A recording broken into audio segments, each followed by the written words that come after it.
guys are doing okay.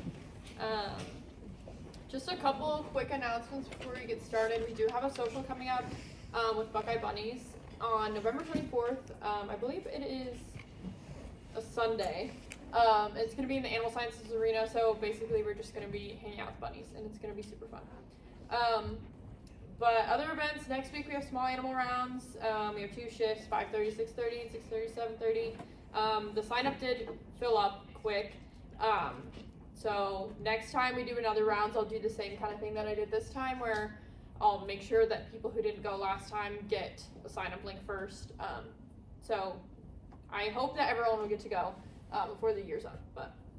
And then other thing, merch sale closes tonight, 11:59. I have a couple pictures. This is what the merch looks like for the semester. It's super cute. Michaela designed it. It's like the shape of Ohio made out of animals, and then there's a cute little stethoscope at Columbus. So we have t-shirts, long sleeves, hoodies. Do we have crew necks too? We also have crew necks. Crew necks, yes. Yeah. And then we have a couple different colors. We have other ones other than this. These are just a few examples, but I know we also have like a red, and I think we have a gray maybe. Red, gray, green. Yeah, and then plus these. So the link to buy merch is in the email and also in the group me, and then you can either pay with cash to Emily or you can Venmo her. So yeah, does anyone have any questions about merch? Okay. No SAMA reminders, just C-Face reminder. Farmer Share is on November 14th, so next Thursday from 2 to 5 p.m. On the Oval. If you guys have ever heard about the cow on the Oval, that's where this event happens, so I believe you can milk a cow on the Oval if anyone's interested in doing that. And then it's basically just a bunch of C-Face clubs, like they have like tables and there's games and stuff, so definitely check it out if you have free time next Thursday. And then one last thing that Lily is doing, she's not here today because she has an OChem exam, but we're doing kindness rocks for World Kindness Day, which is next Wednesday. So what we're doing is we have a couple rocks here, and if you want, you will get a point for doing this. It's kind of like an extra activity. You can take one after the meeting, and we have little paint markers that you can write, you know, a nice little phrase, but we're going to put them around the vet campus for the vet students, because I know they're going through some exams and stuff right now, so we're trying to help them out a little. But if you are interested in getting a point or participating in that, just stay after the meeting and you can go grab one and we can design them. And then we'll also have like a little list so that you can get your point for it. All right, does anyone have any questions? All right, I will hand it over to you then. Awesome. Yeah, it'll be good. Okay. All right, I'm sorry I have a mask on. I have 2 little kids, and Funk is going around the hospital, and I'm sick. So I'm sorry for that. Can everyone hear me in the back? Okay, all right, that's good. So this is meant to be very informal. Like, I want to hear more from you guys, questions that you have for me. But in order to do that, you have to know what I do and who I am. So I'm gonna walk you through kind of my career, including like even trying to figure out if I was gonna go to vet school and all that. Because I think it's really easy for me to be like, hi, I'm a small animal internist, I run a research lab, I do clinics, I teach, what questions do you have? But like, to give you some context of like some of the hurdles I went through while trying to get into vet school and things like that, I think are helpful. So I can kind of see where everyone's at. How many people applied to vet school this year and are like super stressed? Yeah, okay. How many of you are freshmen? Okay. And now show of hands of sophomores and juniors that are like seeing the end of the road here with applications. Okay, all right. So good mix of people. So let me tell you about myself and my journey. So I'm originally from Naples, Florida. Anyone from Florida? No. Anyone been to Naples? Okay, all right. Beautiful beaches, you should definitely check it out. But I grew up in South Florida, and I knew I wanted to be a vet pretty much since the moment that I can remember. I always wanted to be a vet. But my dad was a vet, and he was a small animal practitioner, and I was constantly in his practice. And so it was something I was exposed to very early on. This is a picture from one of the first C-sections that I got to help with when I was in kindergarten, okay? So I had exposure very early on to small animal medicine, but at that time in South Florida, the closest specialty hospital was at the University of Florida in Gainesville, and I had limited exposure to the specialists that were there. My dad did everything. If a dog had a really bad cruciate tear or a fracture, he was the one who was doing the surgeries. Everything from diabetic management to infectious disease, he did all of it. And so I really didn't have much exposure besides general practice, and a lot of our clientele didn't want to drive 5.5 hours to the vet school at that time. And so I didn't get a ton of exposure to specialty medicine until actually I got into vet school. So I did a lot of interesting things as a child. So when I was in high school, I got super into panther tracking. So as part of our conservatory, this was way back in the day where we didn't have GPS collars on the cats. So we would have to go out into the Everglades with radio backpacks because all the cats were radio collared.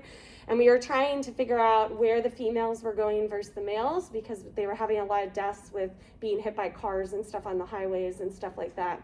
And so I thought about for a while potentially even doing wildlife stuff from that early exposure, but didn't have a lot of experience or exposure to wildlife medicine at that time.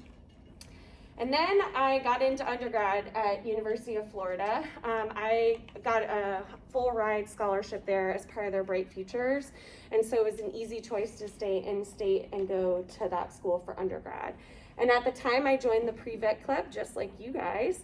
Although I was listening and kind of eavesdropping on some of your conversations as I was listening, it seems like a much more conducive and supportive group from what I can hear. But my group wasn't like that at University of Florida. It was highly competitive. People were super stressed. They didn't help each other. And ultimately, I wasn't sure that I wanted to go to vet school because I had never seen that side of competition and, just not a collegiate environment. And so I actually, even though I had wanted to be a vet since I was teeny tiny, I started rethinking it and wondering if I actually only wanted to be a vet because that's what I'd been exposed to my whole life.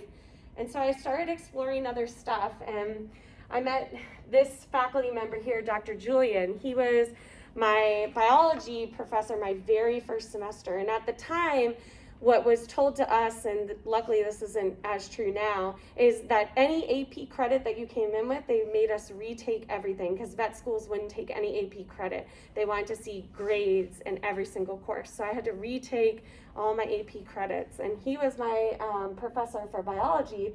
And he offered to the top 2% of students in our class summer experience to enter into his lab, and he was looking at marine invertebrates and how they responded to stress, like changes in temperature and changes in salinity, and really getting down molecularly to how they did that. And many of you have probably heard of Cedar Key in the news recently because of the hurricanes, because it got some really bad damage. We had research sites at Cedar Key, and this is us going out to collect our clams that we worked on to look at that. And I also worked with this marine worm, Glyceridae bronchiata, as well, so we could better understand how marine organisms are adapting to these different stresses. And I got the research bug. I had never done research before, but I knew from that moment on that something in my career was going to have to involve research. And so at that time, I was really going back and forth about what I was going to do about vet school. And I was assigned a project. One of the things that I was working on in the lab under Dr. Joy Matos was we had designed these oxygen probes, and they would allow us to test tissue for oxygen levels. And we were approached by a veterinarian at the dairy farm from the vet school wanting to look at how heat stress was changing ovulation changes in their cows. And I have loved cows since, I was teeny tiny. They're my favorite animal. And I never worked with a large animal vet before. So I started working with him, and we were using the probiotic design for marine animals in these cows, trying to look at oxygen tension and gradients in their follicles, which was a super cool experience. It made me sort of rethink vet school, but not enough to actually switch back to pre-vet. Based on my time in this lab, I knew I wanted to do research, and I was starting to learn more about microbiology. I did a degree at UF called integrated biology, where I combined microbiology, zoology, and botany. So I had this really broad exposure based, and I was really interested in microbiology. And in the end, I ended up, after my first semester, quitting the pre-vet club and joining pre-dental. And I moved all of my volunteer hours to dental school stuff. I was sitting my junior year taking the DAT to get ready for vet school or for dental school, and I had in my mind decided that I was going to do microbiome research in the mouth. I was interested in pediatric dentistry and trying to combine those two things. And I was saying to take the DAT my junior year of undergrad, and realized that I had given up my dream of vet school because I had let my peers terrify me that there was no way I was going to get in. Which isn't true, but I know probably some of you feel that same stress and competition with each other, even if it's not intentional, right? So we have to think about that in conversations that we have with each other, because we should be supporting everyone to try and do the things that they want to do, right? So that was a big aha moment. I remember running home to my now husband and being like, oh shit, I'm not sure I can say that, but I just did. And I was like, big problem. I'm a junior, this is the fall, and I'm gonna have to have my entire application ready to go in a year. Whereas most people spend their entire undergrad time getting all the hours that they need for vet school. At the time, it was a 250-hour requirement in order to even apply to vet school. And I quickly had to shift. I was super lucky to get a position at Suburban Animal Hospital. They took a leap of faith, took me on as a technician because I had, the rules were different in Florida at the time, so I could be hired as a tech, and I had tons of experience. I had been in a vet hospital my entire life, and so under the clinicians there, I got all my 250 hours kind of condensed and crammed in to this really short period of time. And I decided that I was going to be pretty limited in where I looked. So I saw a couple of people raise their hands of how many places they applied to vet school. Anybody, or that you applied, how many places did you apply to? I applied to 6. 6. As well. 4? 6? Okay. Which is that's typical, very, very typical. So I decided, one, vet school's expensive, so I better try and stay at my home school, which was the University of Florida. And then I learned about NC State and how they had a combined DVM PhD program. And like I told you, I had gotten the research bug, and their program looks super cool. So I decided that my top choice was going to be UF, but I'd throw my hat into one more school, thinking that the first time I applied was going to be a wash because I had done dental, and then the last year been like, oh yeah, I'm pre-vet. And I was like, they're going to think I'm wishy-washy and don't know what I'm doing, right? So I only applied to 2 schools. And in the end, I got contacted in February of the year that I applied by NC State. They offered me a position, early decision, and they offered me a DVM PhD. I came up to the school, I looked at it a little bit more, and I decided that I wasn't sure that I wanted to commit to a PhD yet. I knew I wanted to do the DVM piece, but the way they structured their DVM PhD was you would do 2 years of your PhD, start with that cohort, then get thrown into vet school, do 2 years with your vet class, then get thrown out back into your PhD, finish your PhD, and then get thrown back into the vet school for the last 2 years. And I was like, wait, what? Like, that seems so crazy and disjointed. And I wasn't even fully sure how I was going to connect all the pieces or how I would make this into a career. Because really all I had seen at that point was small animal practice that my dad had. So I decided to see if they would allow me just to do the DVM. They agreed. I got an interview then in March at University of Florida. and I got a scholarship at NC State that made it a little bit more manageable for me to go out of state. And I decided to take a leap of faith, and I declined my interview at UF and signed and accepted with NC State. So that moved me up to vet school. This is my anatomy group from way back when, and this is the beautiful campus at NC State. So they have a full working farm right on campus. So like as you're sitting at this library that's right here, you look out onto the farm. We had cows, chickens, turkeys, horses, cattle, both beef and dairy, swine. It's super cool. If you've never been to NC State, I highly recommend you checking it out. It's a really cool program. And I went through vet school and I started realizing how little I knew about the opportunities that were available as a veterinarian. I was pretty laser focused on including research in my career, but didn't really know how I was going to do that. And so you may have heard, but during vet school, you have two opportunities between first year and second year to have summer experiences.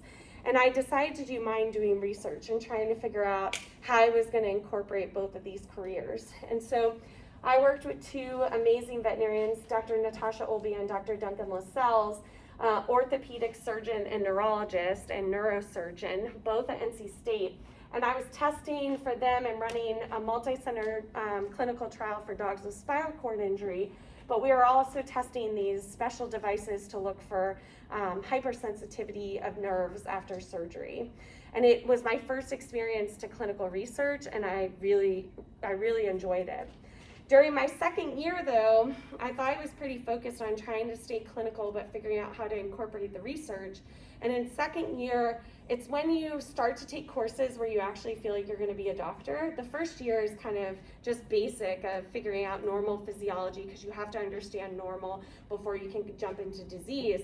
But second year is kind of the meat of the curriculum where you figure out how you're going to be a doctor. I fell in love with pathology. And so during my second summer, I worked with Dr. Cullen, who's a world's expert in liver disease. And he was at our school and hooked me up with the National Institute of Environmental Health Sciences within the Research Triangle. I got a job as an intern at the National Toxicology Program, and I sat and I read slides looking at injury of different chemicals and kidney cells of lab animals, and I wanted to poke my eyes out. I hated it. It was so boring. Thank goodness it was only 12 weeks, and I quickly said, okay, not doing pathology. And so I crossed that off the list. The reason that I tell you all these little things is you may have an idea of what you want to be right now as a veterinarian, but I can tell you what I wanted to be and what I am are two totally different things. So stay open to possibilities, and if you think you're interested in something, try it, because one, you might love it, or two, you might be like, I could never do that all day, every day, which is why I figured out about pathology. Well, I also figured out that the reason that I loved pathology is because pathology is the root of all medicine. In order to understand any disease, how you're going to diagnose it, or how you're going to treat it, you have to understand the pathology of how that disease works. And the reality is the people that do that the most as specialists are internal medicine specialists. And I consider internal medicine kind of the most generalist of all the specialists. So I do anywhere from respiratory disease to immune-mediated endocrine disease, all the way to autoimmune, etc. We do it all, but we're very, very specialized compared to a general practitioner with the amount of training that we've gotten. And there are two instrumental people that helped me to see that I wanted to do this career. One is Dr. Jody Gukin. If some of you are in practice and have ever heard of the organism Trichomonas fetus in cats with diarrhea, has anyone heard of that?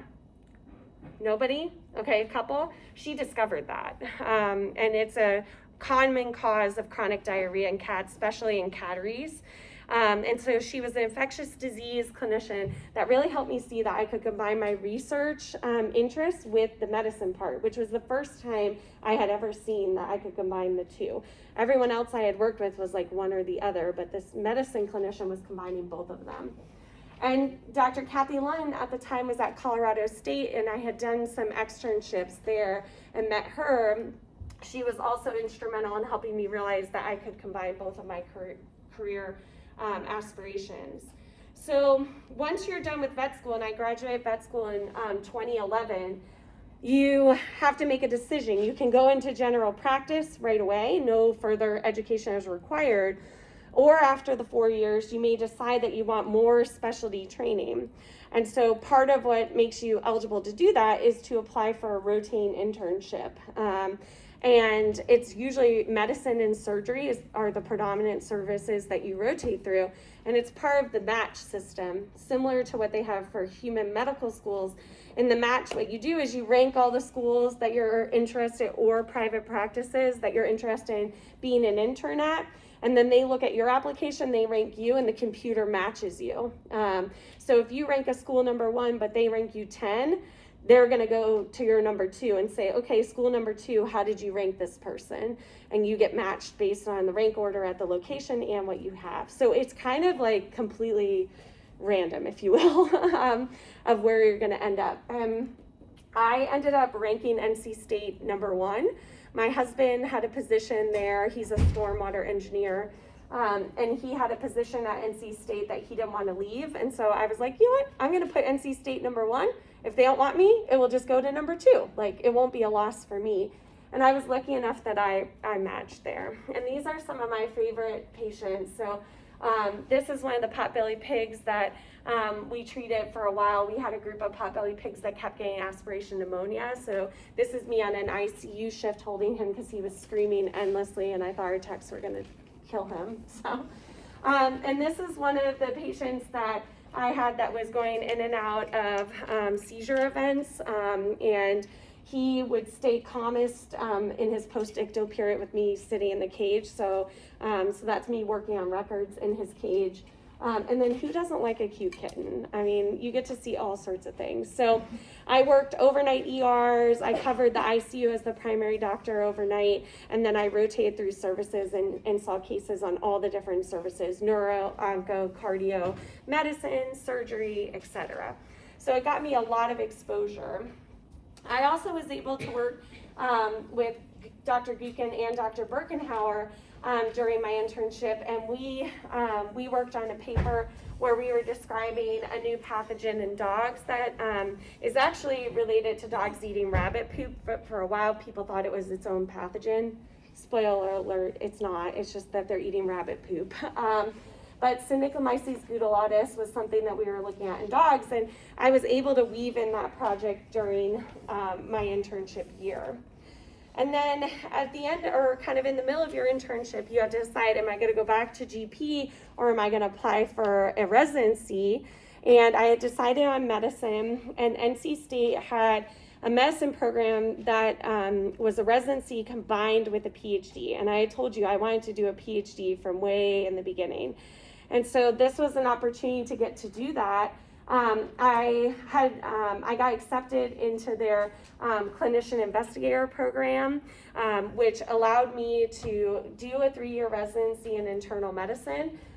This is Cody, one of my chronic kidney disease patients, super aggressive Great Dane that would only allow me to draw his blood. So you can imagine trying to draw from a jug on this guy by yourself, but he was one of my favorite patients. And part of what we do in internal medicine is we do different procedures. Endoscopy is a big one. We get tapped in to do endoscopy on dogs and cats, but we also get tapped in for different animals as well. So the zoo would contact us, and at the vet school, we had a colony of red wolves, and so this is me doing annual exams on red wolves that we had. So we do procedures in order to get samples of their GI tract and whatnot. And so I completed and became board certified in 2015. And at the end of my residency, I was selected by the National Institutes of Health to get a T32, which is a training grant for you to do continued research. So I entered into the lab of Dr. Casey Theriault. And I had to put medicine on the shelf because if you notice, she doesn't have DVM or any other special veterinary letters after her name. She's a microbiologist, and her lab studied C. diff. Has anybody heard of C. diff? probably most of you, right? So this organism causes terrible, life-threatening diarrhea in people, and you're at really high risk for this post-antibiotic exposure. And what my entire PhD was looking at trying to do is use non-antimicrobial targeted therapeutics to try and kill this pathogen. It's an anaerobe, so I worked a lot in anaerobic chambers. I worked with a mouse model to do this. It gave me basic research experience in animal models, which I could apply my whole animal physiology from my veterinary side to. But it also allowed me to learn a lot about microbiome science because I was doing things like sequencing data, metagenomics, metabolomics. I learned all those skills during this time. And after I defended my PhD, turns out likely none of you or very few of you are only thinking about yourselves as part of this equation. You have family or friends or a spouse or a significant other that you want to be close to. And so once you're done with all your training, you're going to have to figure out how you combine careers and get back to the location either where your family's at or where you want to be. And my husband, he's also on faculty here at Ohio State, Ryan Winston, he does stormwater stuff, and we had to find a position that wanted to take me, who's a clinician scientist, and him, who's a stormwater expert. And we also, in the mix of this equation, in this search, we also had our first baby, and he had a congenital heart defect. This is actually him featured on Duke's pamphlet for their congenital heart disease. This is Kai. He had to have open heart surgery when he was just 2 weeks old. And not only did we have to find positions for my husband and I, but we also had to be somewhere that had a top cardiology program in the country. So how many of you looking at vet schools can say how many vet schools there are in the country?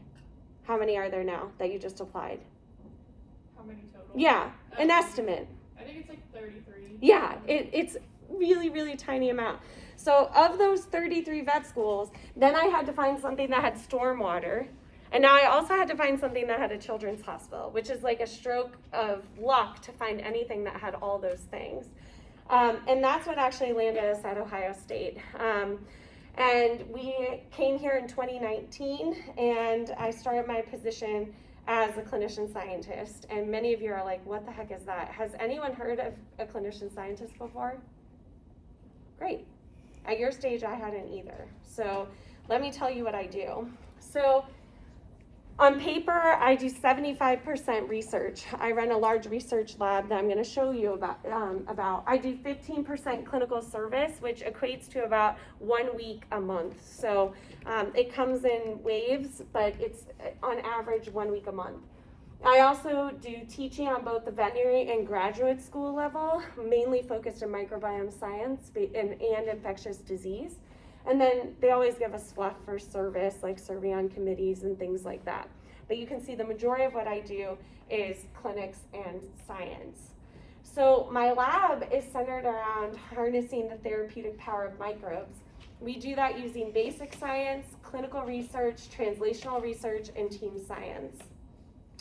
One of the major areas and focuses of our research is on fecal microbiota transplant, or fecal transplant, FMT. Has anyone heard of this?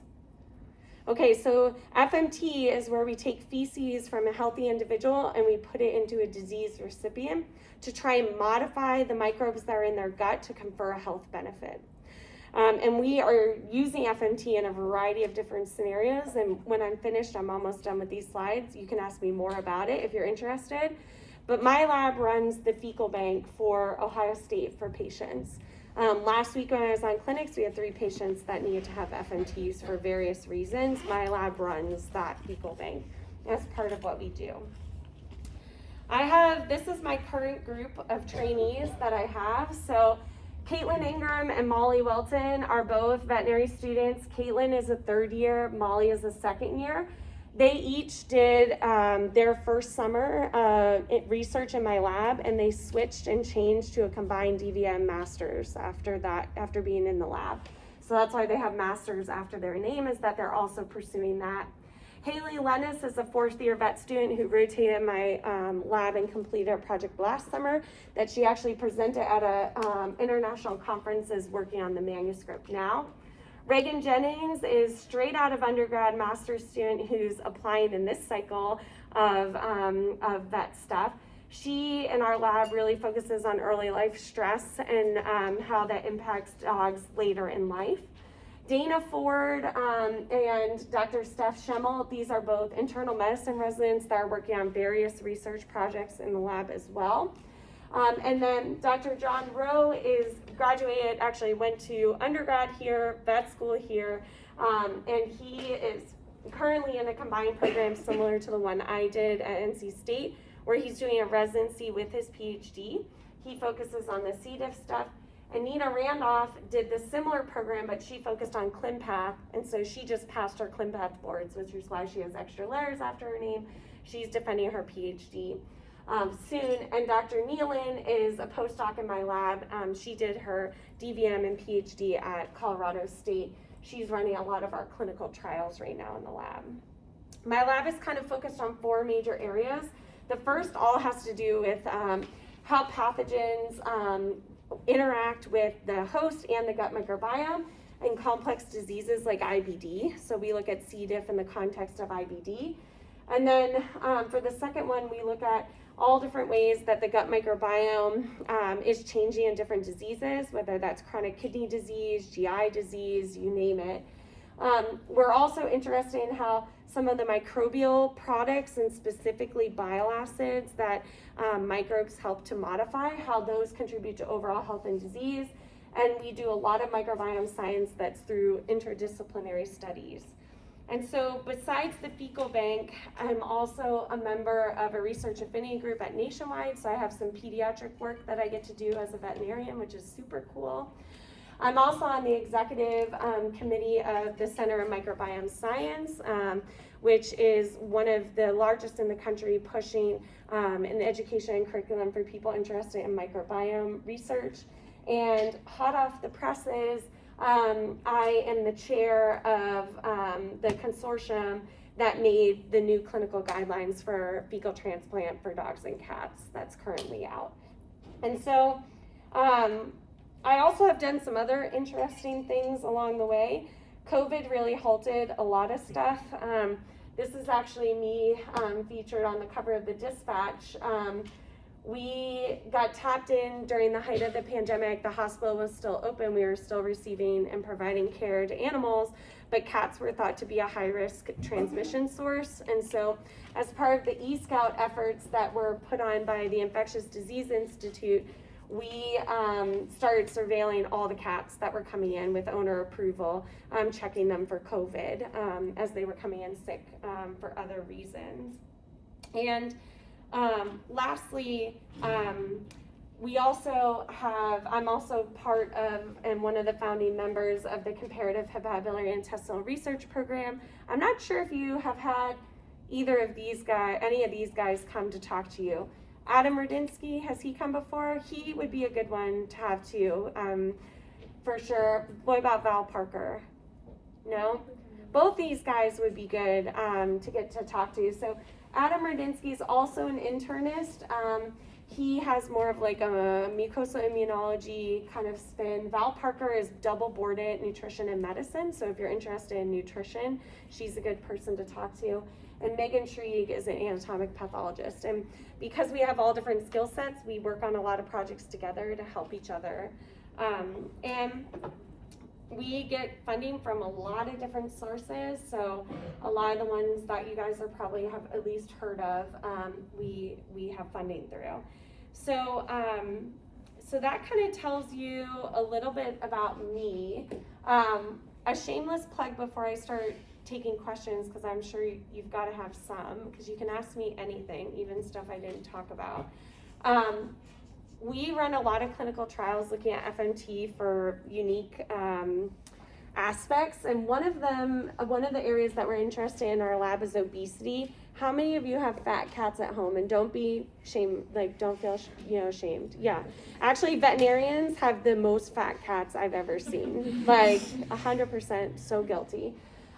So what we're doing in the SLIM study is there have been research in mice that you can take, in germ-free mice, you can take feces from twins where one twin is obese and one twin is lean, and you can take that feces and you can put it into germ-free mice, and the germ-free mice that got a fecal transplant from the obese individual get obese, and the mice that get the transplant from the lean individual stay lean, which is super scary. So let me say that again. You can transmit the phenotype of obesity by transmitting microbes. Like, that's scary, right? And what they think is happening is obese individuals have microbes that have very, very efficient enzymes and transporters that allows them to break down food more efficiently.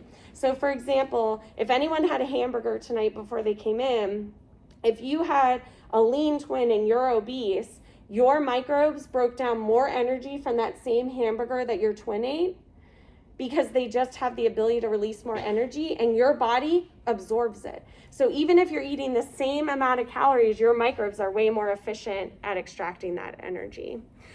So the studies in mice have gone on further to co-house mice, and because mice are coprophagic, they eat each other's poop. So they give each other fecal transplants all the time. And so what they found in those studies is that if you put obese mice together and they're eating their poop, everyone stays fat. All the lean mice go together, they eat each other's poop, they all stay lean. But now if you put obese mice with lean mice together, thank goodness, the lean mice don't get fat, but the obese mice get leaner. And it's thought that these less efficient microbes actually engraft better. And so what the SLIM studies are looking to do is taking fecal transplants from healthy, lean dogs and cats and putting them into obese dogs and cats. And we've already finished the dog study, but we still need 3 more fat cats for this study. Everything is paid for, so they have to be otherwise healthy. So if you're interested or have a fat cat, or let's say you work at a practice where you see a lot of fat cats, let the owners know about these studies, because if nothing else, even if their cat doesn't get randomized into the FNT group, everyone loses weight because they get a personalized weekly nutrition plan. So it's a great study. All their food is paid for by Purina. And yeah, we're trying to get into the weeds of whether we can actually help animals lose weight by modifying their microbes, which is super cool. So, all right, what questions do you guys have? Yeah. I was just wondering if you could expand a little bit on what you do with Nationwide Children. Yeah.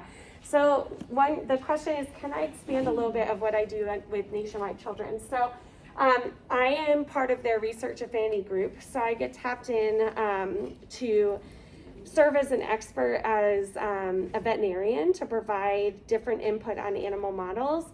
But I also get tapped in with other research that's happening in the C. diff world. And so one of the human pediatric gastroenterologists that I work with, he and I are working on a study to try and start sampling kids and their pets for C. diff. And looking at cross-transmission, which there's been studies actually out of OSU Wexner, not the Children's Hospital, suggesting that there's not as much transmission of C. diff across pet and people, but we don't know that that's true in kids, so we're looking at that, as well as looking at different clinical applications of what clinicians tell their parents about pets, because unfortunately there are some clinicians that feel that if a kid's diagnosed with C. diff, because dogs and cats can have C. diff as part of their normal microbiome, there are practitioners who tell, like pediatricians who tell kids to get rid of their pets, which, like, I don't know about you, but if I was a sick kid, I really wouldn't have wanted to get rid of my dog that slept with me every night. And so that's one of the areas that we're starting to look at, because if we can put science and evidence behind that this is not actually a risk, hopefully we can change that recommendation and keep pets with their family members, with those kids who need their support while they're going through different illnesses. Thank you. Yeah. But it's cool as a vet, I get to cross those fields. What else? You have to have other questions. Yeah. What's your protocol for the fecal transplant stuff?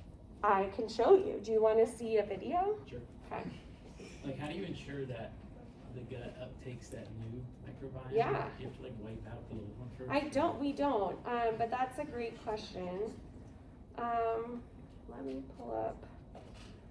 I'm just pulling up a talk I gave this weekend to general practitioners in the area on parvovirus, because we do a lot of work with parvo too. So you don't have to wipe out the gut in order to do this. So I'm just going to show you what this looks like. Are you prepared to see poop? You're going to see a lot. Okay, all right. Hopefully everybody's eaten. So, so we get fresh poop. It's not rocket science. We have owners pick it up from us from the ground, and they store it. They refrigerate it for us until they can bring it to the lab the next day. We weigh it out and we mix it with saline in these large vats. My poor trainees.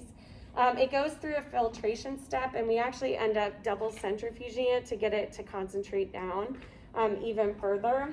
But these filter bags that we use pull out all sorts of stuff. Dogs eat, they tear up their kongs into little pieces. There's hair, there's grass, you name it, we pull it out.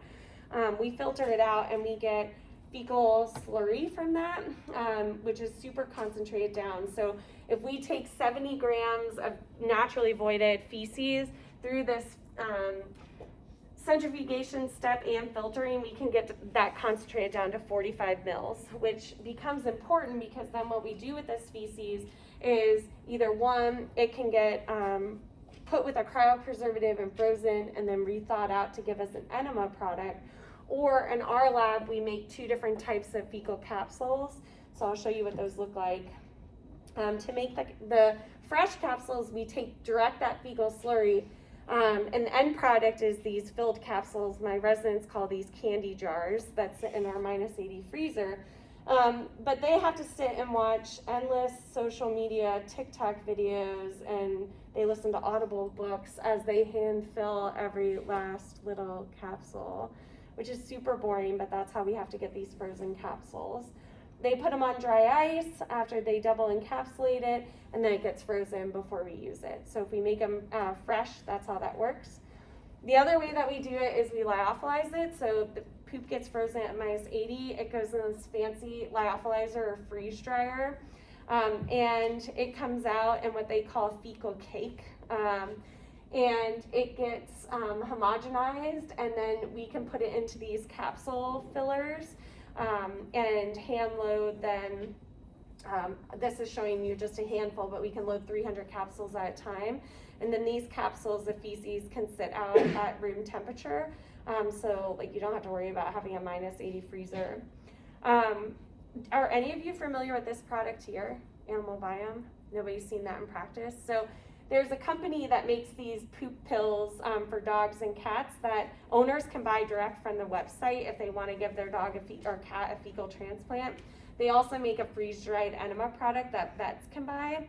And based on the evidence that we currently have in vet med, parvo dogs should be getting an FMT. We know that it shortens the duration of their hospitalization. So how many people have seen parvo infection in dogs? Okay.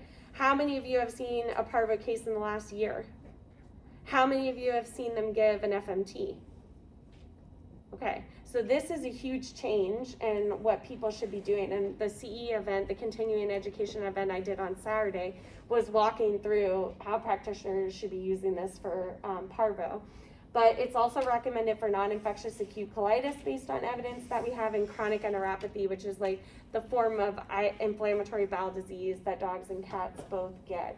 And if you don't believe me about how easy animals take these, this is Ben. He is one of our slim patients. You can see he's chunky, but he just took down 3 FMT capsules in a meatball. He doesn't look stressed at all, does he? So we don't have the same issue like they do in humans with swallowing these poop pills because the dogs don't care. They take them with no problem. And then as far as the enemas go, no prep is required. Engraftment right now seems to be sufficient. But if we're doing enema, we warm the product up so it's body temperature. We collect and make sure we have the right volume based on the dose that's going to be used. In practice, it's best to try and use fresh feces and mix all this instead of storing it, but there are cases where you have to store it. And then we actually give it via enema, and this is me giving an FMT to a patient. This is actually during COVID, that's why we're all masked. But this is usually a Foley catheter, so that first syringe, let me back up one quick thing, because probably you guys don't know about Foleys. Foley catheters at the end have that little bulb, and what that allows you to do is you can insufflate it, and if it's in the colon and you insufflate it, it can act as like a backstop, so if you're pushing that fecal material and it's not like shooting right back out at you. And so in this video, the first syringe that I'm using is saline to instill enough volume to get that tube, to that ball to fill up. So the entire length of the catheter is placed, so it should be in the transverse colon of this patient. And then I'm pushing in 60 cc's of this fecal transplant material.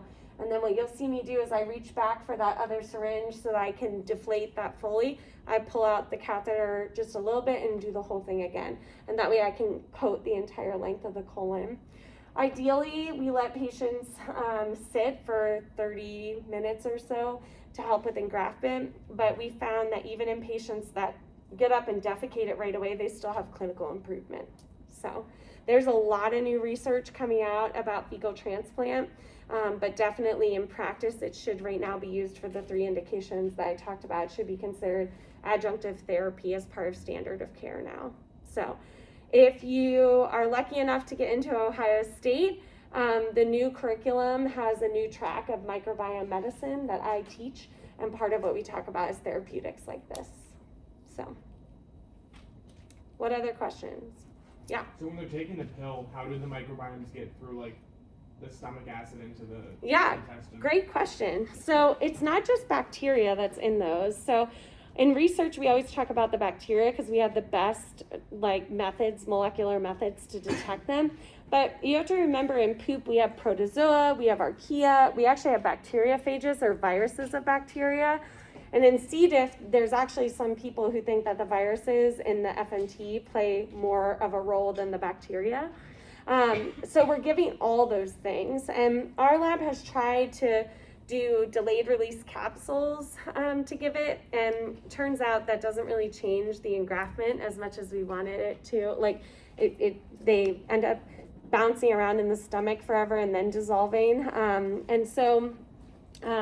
So far, there's still a clinical response with giving it orally. So I think it goes to show that you probably don't need very many microbes to have it make a difference.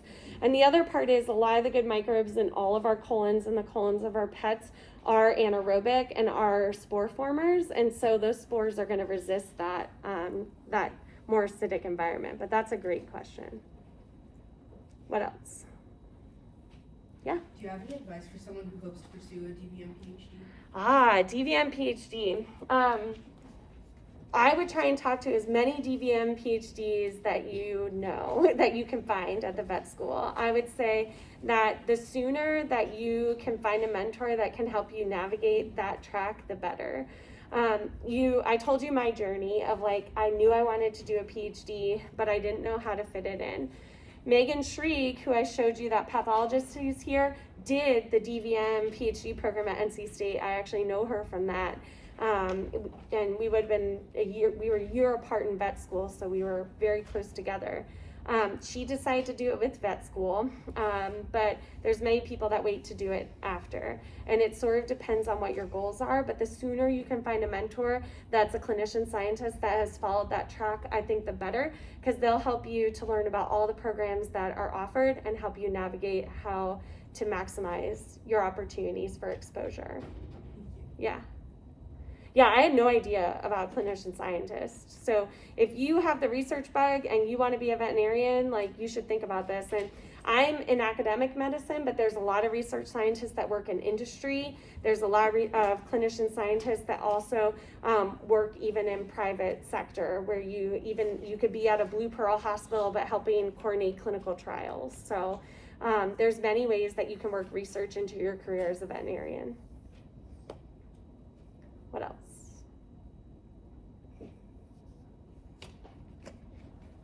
Yeah. about how you guys were testing cats for COVID? Yeah. Is it the same like test as for humans, like the? Yeah. So has Andy Bowman come to talk to you guys? No. Okay. Andy Bowman is a DVM PhD who is really at the forefront at the vet school of looking at surveillance for mainly influenza, especially in livestock. And his lab switched over to us. He was running all of our COVID testing. So I was in charge of the cat project, but we were doing surveillance all over the state, including like we had a large project that was in white-tailed deer. So you may have heard in the news about white-tailed deer being important species for spillover events. And spillover events are where a virus that's infecting you then jumps. I know you don't want COVID, right? I'm sure at this point. But if you have a virus, it will spill over into another species. It can mutate and change and then jump into the next person with a totally different phenotype. It can also then, if it jumps from you to an animal, it then can stay there, mutate and change, only affect that species or jump to another species. And so we were looking at all these different species, including shelter cats, cats coming in ill to us. We weren't originally looking for dogs, although at the shelter we did swab some.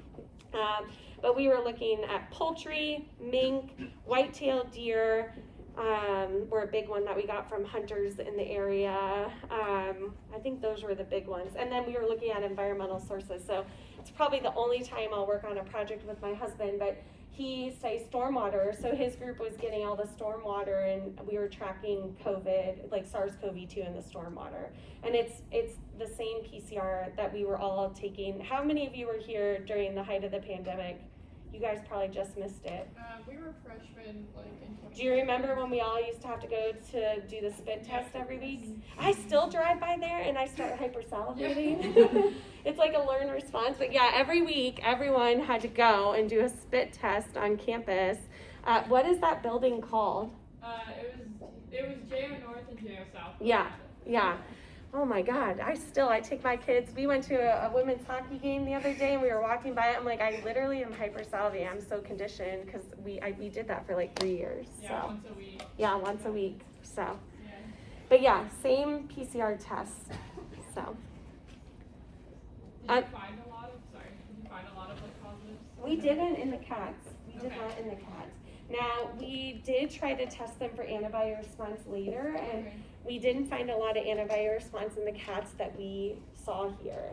Now, there were other reports out of other investigators across the country and world that did. Okay. So, yeah. But yeah, our big stuff from eScout, probably the biggest was the Nature paper on the white-tailed deer. Other questions? Okay. Yeah. On your slides, the acronyms CHIRP. Yeah. Can you Comparative expand? Hepatobiliary and Intestinal Research Program. Could you expand kind of like on that and like what you do? Yeah, so we have a ton of different comparative projects. So all those people that I showed you on the slide, we run various clinical trial projects. So Adam Rudinsky right now has a large pancreatitis grant where it's actually funded through National Institutes of Health in dogs, where we're looking at a new compound to treat pancreatitis. So he's the principal investigator, but all of us provide different research support for that project. I told you about my SLIM studies. All of them provide different expertise for all of those projects. And so as a group, people can come to us and say, like that company came to us and said, hey, we want to test this compound in canine pancreatitis. And we have the clinical expertise and the cases. So then we can write grants to try and look at this stuff. So all of us work together on research projects and augment each other. So we get tapped in a lot for projects and consultation. We're part of the, well now it's got a new name, but it used to be the Center of Comparative and Translational Sciences. We're part of that, as part of that program. Yeah? You said that you were able to work with Nationwide Children's Hospital. Yeah. What have you got to be able to do? Yeah, that was the first question I answered. Oh, I'm sorry. That's okay. I am able, so one, I work on a lot of different C. diff projects, and I collaborate with pediatric gastroenterologists there to work on various projects that are right at the interface of the pathogen I study of C. diff, but also at the interface of companion animals and how that integrates with patient care. Yep. What are some of the most challenging and most fulfilling parts of your job as a clinician? Okay, so I didn't think this was going to be true, but because I really thought in my heart of hearts that the thing I was going to get the most satisfaction out of was the science. Hopefully these people are what I get the most satisfaction out of. Watching these guys go through vet school, go through a residency, become what they want to be on their next path is my favorite part of my job. Which I never would have thought. I would have been like the science, treating animals, but actually watching and training new clinician scientists is my favorite part of my job. The hardest, most challenging part. So I see the sickest of the sick. I rarely have diseases that I see in internal medicine that I'm going to cure. They're mostly a diagnosis that is going to require long-term follow-up and care.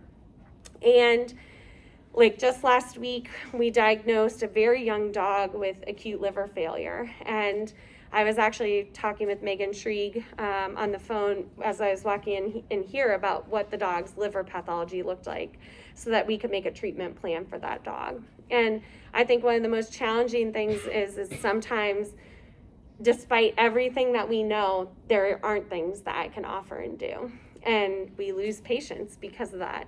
And my job is to try and provide them quality of life and care as long as I can. But I don't get the cute puppies for vaccinations and things like that GPs get. I get the sickest of the sick. So, yeah. So, do you see yourself working like on FMT for like the rest of your career, or is there like something you're looking to do after? Yeah, that's a great question.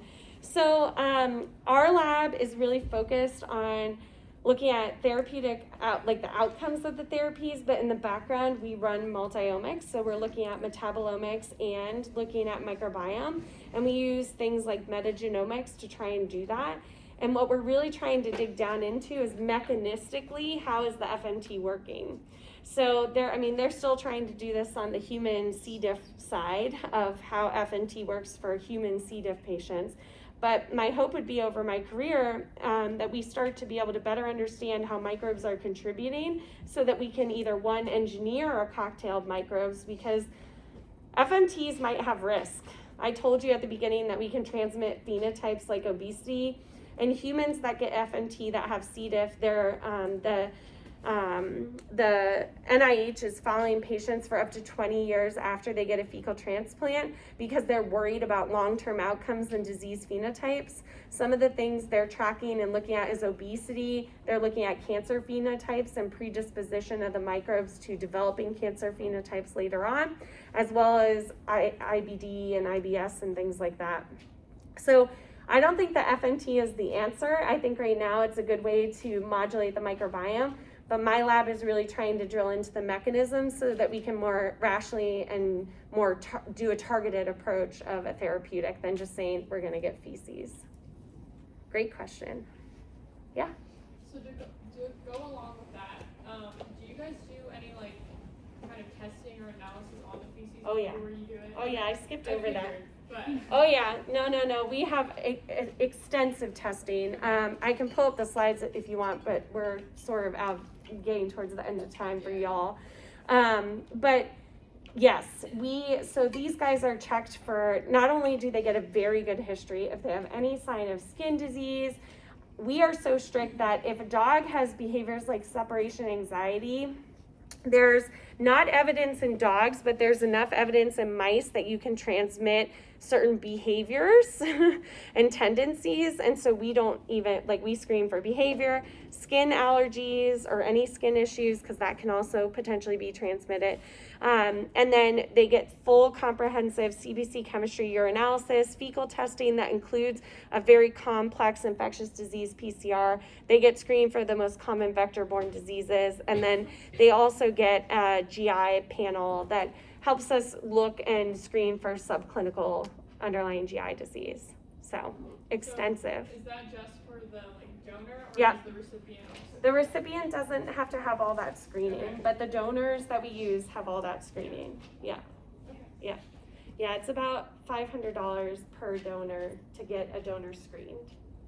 If you're interested in having your dog or cat screened to be a donor, also reach out to me, because we have a couple graduate students here on main campus that do it, but would be happy to talk to you guys if you have a healthy dog or cat that you would be interested in being a fecal donor. Yep. Is there anything that you would screen the recipient for that would make them not compatible with the donor? Yeah, that's a great question. So far, the answer is not yet, but that's something that we're looking at. So there was a paper that came out last year that suggested that there might be a certain level of dysbiosis or imbalance within the gut ecosystem that no amount of FNT is ever going to be able to recover. And so it was retrospective, so that needs to be followed up with prospective studies. But hopefully over my career, we'll be able to better have an idea of which animals are going to respond the best to try and target the animals. So, yeah.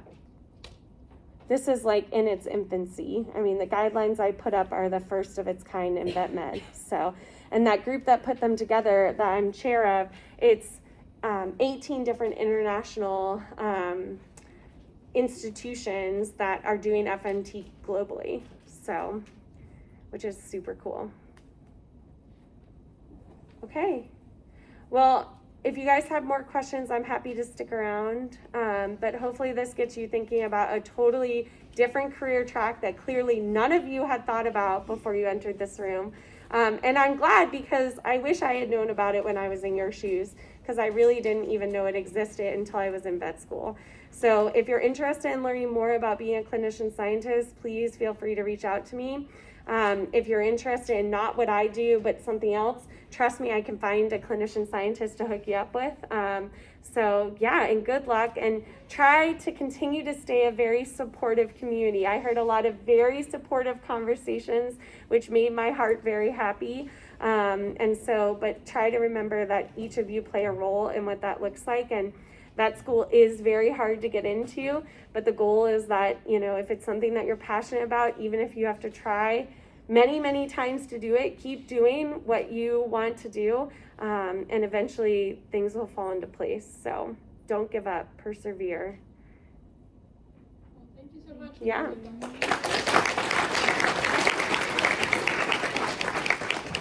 you so much. That was super interesting to hear. If you guys want to do the rocks, just come on up and grab one real quick. We don't have a ton, but if you do want to do one, you can get a point for it. And then also don't forget merch closes tonight, so make sure you order that before midnight.